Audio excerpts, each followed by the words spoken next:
এইবাৰ চন্দ্ৰগ্ৰহণ থকাৰ কাৰণে আমি মাৰ্চৰ 2 তাৰিখে দৌল গোবিন্দৰ শ্ৰীচৰণত ঠাকু অৰ্পণ কৰিলোঁ।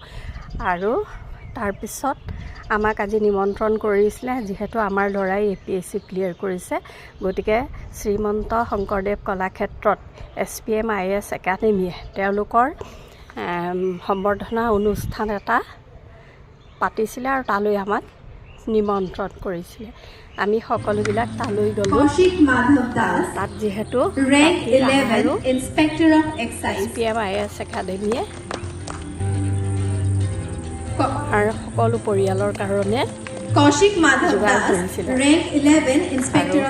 তাত ৰাতি আহাৰ গ্ৰহণ কৰিলোঁ আৰু তেওঁলোকৰ ইমান ধুনীয়া এটা সম্বৰ্ধনা অনুষ্ঠান উপভোগ কৰিলোঁ।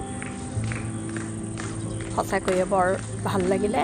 আৰু সেয়াকে আজি আপোনালোকক দেখুৱাই আমাৰ ফেচবুক সকলো পৰিয়াললৈকে শুভ ৰাতিপুৱা জনালোঁ। আপোনালোকৰ